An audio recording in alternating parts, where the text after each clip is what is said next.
This responsibility speaks not only to the fate of Palestine, but also to the future of Israel, and also the very credibility of the United Nations. We condemn all violence against innocent civilians. Therefore, Indonesia once again reiterates its commitment to the two-state solution in the Palestine problem. Only this two-state solution will lead to peace. We must guarantee statehood for Palestine, but Indonesia also declares that once Israel recognizes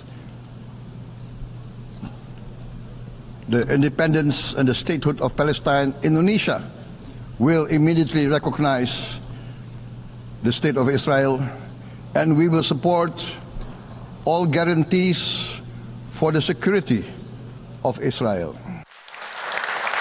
Prof. Susi mengamati pidato Presiden Prabowo Subianto bukan di sidang umum malam ini, tapi yang sebelumnya. Prof. Susi melihat wacana besar two-state solution, bagaimana Prof. Susi melihatnya?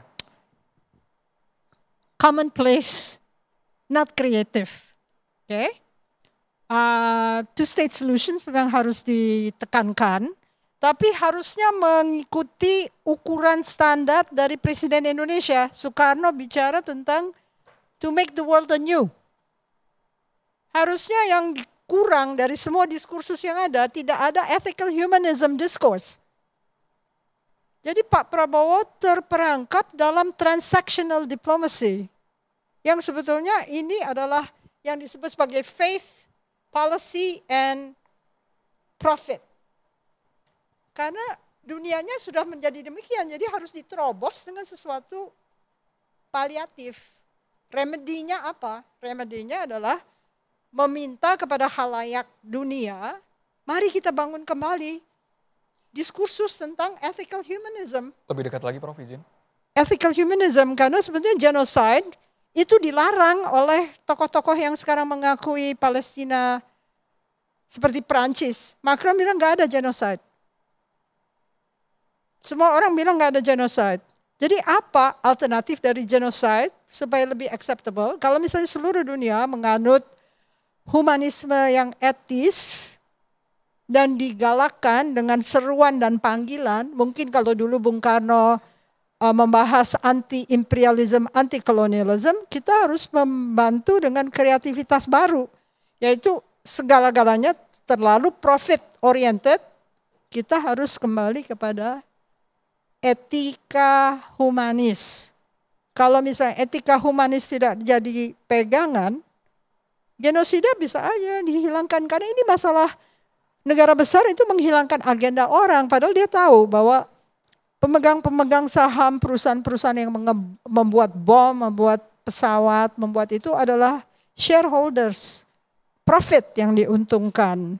Jadi semua terpikat pada unsur profitability. Padahal sebetulnya sekarang ini dalam keseruan seluruh negara berebut akan sumber daya alam, kita harus mencegah itu dengan diskursus baru. Nggak mungkin misalnya semua masalah konflik itu dijadikan masalah kooperasi. Kan sekarang dibilang, dunia makin kecil, dunia makin sulit, banyak perang dan ini itu. Akhirnya semua hal harus diselesaikan secara bersama-sama. Misal Blok Ambalat, apakah bisa kerjasama dengan Malaysia? Natuna, apakah bisa kerjasama di situ dengan Nine Dash Line misalnya? Ada banyak hal yang bisa diterobos kalau kreatif, dan penasihat Pak Prabowo, orang yang kreatif. Tidak harus bersuara anti-kolonialisme, anti-imperialisme, karena itu sesungguhnya yang sedang terjadi. Tapi kalau kita bisa berbahasa yang lebih halus, saya mengutip Pak Jumala dari BPIP, dia bilang harusnya diplomasi Indonesia adalah diplomasi norma. Norma-norma etis. Nah ini nggak kelihatan, karena sebetulnya hanya mengulang kembali bahwa kami mendukung two-state solutions, tapi diskursus yang menggelora itu tidak ada nadanya. Kalau Bung Karno kan jelas dia, new emerging forces, anti-old forces gitu ya, lalu dia anti imperialism, lalu dia bilang anti proliferasi dari senjata-senjata pemusnah. Tapi ini sama sekali hanya mengulang kembali apa yang sudah disebut di Camp David tentang two-state solution. Bisa dikatakan two-state solution untuk menghindari perang besar, Prof. Susi? Dalam kondisi hegemoni, dalam kondisi sudah dilumatkan bangsa lain, apakah bisa? Sekarang masalahnya possibility-nya ada nggak? Tapi kalau kita bicara tentang ethical humanism, sebagai satu terobosan, mungkin bisa di-accept, bisa diterima oleh segala macam negara, dan akhirnya mereka harus mengakui bahwa apa yang mereka lakukan itu sebetulnya melanggar etika humanis. Ya.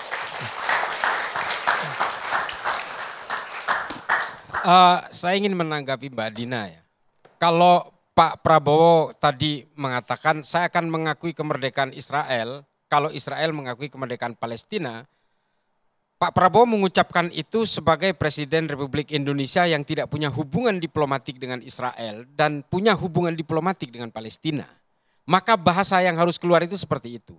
Bargain politiknya pasti harus seperti itu karena kita tidak punya hubungan diplomatik dengan Israel. Makanya beliau mengatakan seperti itu. Itu untuk yang Mbak Dina. Tapi kenapa saya menyayangkan kok Pak Prabowo lebih memilih diksi against innocent civilians, kok tidak genocide? Karena in fact apa yang terjadi di Palestina, di Gaza itu, semua orang dari seluruh tingkat generasi itu dihabisi oleh Israel. Sampai ke generasi terakhir, anak-anak itu ribuan juga dibantai. Dan bahkan terjadi proses dehumanism secara terstruktur yang dilakukan oleh Israel, misalnya melarang bantuan-bantuan. Dan seterusnya dan seterusnya. Ini adalah proses-proses pemusnahan massal dari apa yang, dan kalau kita lihat ya ketika terjadi perang di Bosnia dan Serbia zaman dulu, saya kira jauh lebih kejam apa yang dilakukan oleh Israel terhadap penduduk Gaza. Karena apa? Ketika terjadi Serbia dan Bosnia pada masanya, itu tidak terjadi apa yang terskenariokan dan terstruktur seperti yang dilakukan Israel kepada penduduk Gaza. Termasuk blokade pangan habis-habisan. Ini habis-habisan, termasuk bantuan-bantuan semua diblokade. Bahkan bangunan fisik tidak disisakan sama sekali. Ini kan artinya bukan hanya mematikan manusia tapi juga mematikan ekologinya. Ini yang kemudian agak saya sayangkan Pak Prabowo seperti menghindar kata genocide itu. Padahal apa yang terjadi di Gaza itu mutlak, definitely, absolutely genocide. Ya, baik. Jadi mungkin yang ingin saya komentari adalah dari sisi banyak sekali pendapat bahwa kalau kita ingin mendamaikan dua pihak, kita harus berteman dengan dua pihak itu. Tapi khusus untuk Israel, kita lihat Turki itu berteman baik dengan, ya punya hubungan diplomatik dengan Israel, Jordania, Mesir, negara-negara penandatangan Abraham Accord. Mereka sudah membuka hubungan diplomatik dengan Israel. Tapi kan nggak mampu juga melakukan apapun ya untuk menghentikan genosida itu. Jadi artinya upaya mengakui Israel, membuka hubungan diplomatik dengan Israel itu sama sekali tidak ada jaminan ya bahwa kita akhirnya bisa bersuara dan didengar oleh Israel gitu ya.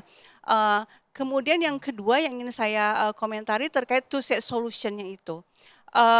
Waktu Pak Prabowo baru dilantik, saya pikir setelah dilantik ya, kan beliau mengundang John J. Mearsheimer ya. Dia seorang pakar hubungan internasional dari Amerika Serikat. Dan kalau kita dengar podcast beliau 2 tahun terakhir ini, berkali-kali Mearsheimer tuh mengatakan bahwa istilah yang dia pakai, two-state solution itu bagaikan kereta yang sudah meninggalkan stasiun. Artinya apa? Sudah jelas nggak akan bisa dilaksanakan two-state itu. Kenapa? Karena satu pihak yaitu Israel itu memang nggak pengen ada negara Palestina. Dan beberapa hari yang lalu Netanyahu mengulangi lagi, kami nggak mau ada negara Palestina. Jadi kita ngomong two-state itu kayak mengulang-ulangi kata-kata yang udah jelas 77 tahun nggak terlaksanakan, dari pihak Israel juga nggak mau. Kenapa kok nggak mau? Ini juga saya ngutip dari Mearsheimer, ya karena Israel itu memang yang dia inginkan keseluruhan Palestina. Jadi alternatif jaminannya apa kalau memang dianggap ini dicabasi? Nah itu yang perlu kita diskusikan, dan sebenarnya di luar sana sudah banyak didiskusikan. Antara lain bisa teman-teman bisa baca ya, mahasiswa di sini bisa baca buku On Palestine, Ilan Pappé dan Noam Chomsky penulisnya, 2 orang akademisi yang Yahudi, ya kan, ya, Bahkan Ilan Pappé itu tinggal di Israel bahkan ya. Dia mengatakan bahwa ada solusi yang lain yang mengikuti model Afrika Selatan. Dulu Afrika Selatan itu rezimnya apartheid. Lalu akhirnya rezimnya tumbang. Karena apa tumbangnya? Diboikot rame-rame oleh dunia internasional dan dibentuk pemerintahan baru yang menegakkan hak warga kulit putih dan kulit hitam secara demokratis. Nah, model ini yang diusulkan jadi one state tapi demokrasi. Yang masyarakat di sana mau dia Yahudi, Muslim, Kristen, semuanya itu punya hak yang sama. Dan para pengungsi Palestina diberi hak untuk kembali. Nah, tapi kan solusi ini belum apa-apa, nggak mungkin. Bahkan Antonio Guterres ketika diwawancarai oleh BBC beberapa tahun yang lalu mengatakan, ya kalau secara teoritis sih sangat mungkin one state yang versi itu ya dilaksanakan asal betul-betul demokratis. Tapi saya pikir Israel nggak akan mau, dia bilang gitu. Jadi kayaknya yang lebih baik memang two state. Nah, tapi kan harusnya didiskusikan dulu ya. Jangan tiba-tiba mengatakan, ya Israel nggak akan mau, ya memang rezim Zionis nggak akan mau. Tapi masyarakat sipil, kita lihat Ilan Pappé kan orang Israel juga. Pak Nasir Tamara dan Pak Kiai Holil harus komentar juga bagaimana kalau boikot massal dilakukan kalau memang jalur diplomasi tidak bisa ditempuh sesaat lagi. Kita harus jeda di Catatan Demokrasi.